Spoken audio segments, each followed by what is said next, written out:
several games have come out this year. However, in my opinion, only a few have managed to demonstrate an exceptional amount of polish and craftsmanship.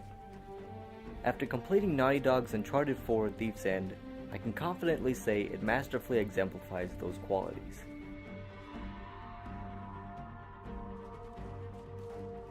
Set 3 years after the events of Uncharted 3 Drake's Deception, we find our hero happily married to journalist Elena Fisher. Drake, who is nearing his 40s now, lives a much more domesticated life. But every once in a while the urge to live an adventurous lifestyle as he once did crosses his mind.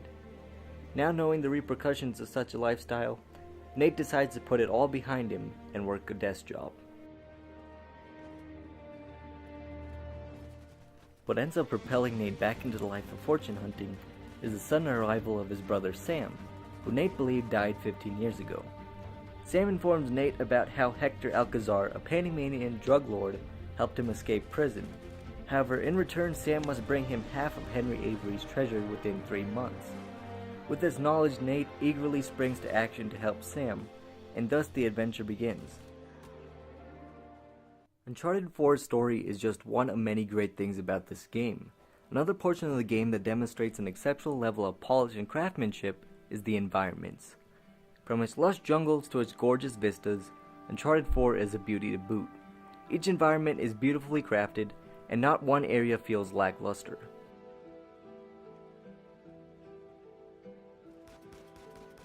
With each iteration, Uncharted's gameplay has heavily evolved throughout the years, and Uncharted 4 is no exception to that.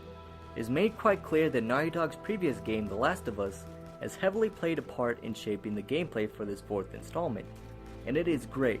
By combining elements from The Last of Us such as stealth, optional conversations, and a deeper collectible system, it truly makes Uncharted 4 feel like a definitive end to the series.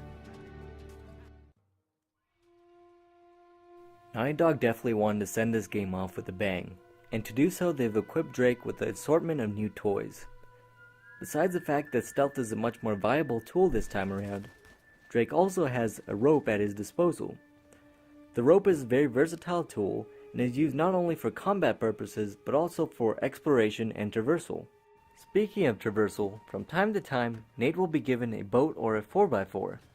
These vehicles are designed to help you get across the linear but much larger levels of the game and are quite enjoyable to drive around. This is due to the fact the vehicles feel as if they are a character.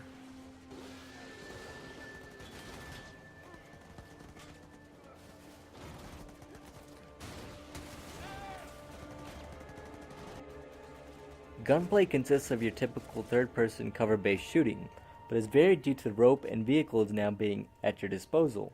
One moment you might be ramming mercenaries down with your 4x4, and next you find yourself swinging around like Spider-Man. The new mechanics are a great addition to the game, and it saddens me that we didn't see them earlier. After you have completed Uncharted 4, which for me took about 15 hours, you're probably going to want some more of that rope swing goodness.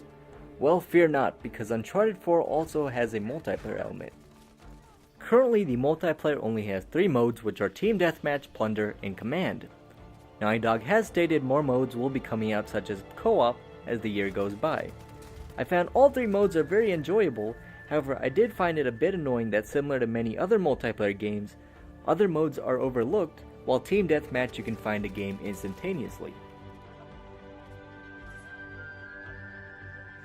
Simply putting it, Uncharted 4 is a masterpiece.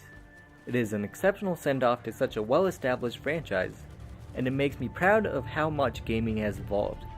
If you're still holding on to purchase this game, you're doing yourself a disservice. Uncharted 4 is one of the finest games on the market, and I strongly believe that it cemented itself as one of many great games to be remembered. Uncharted 4 gets a 10 out of 10. It is truly a masterpiece.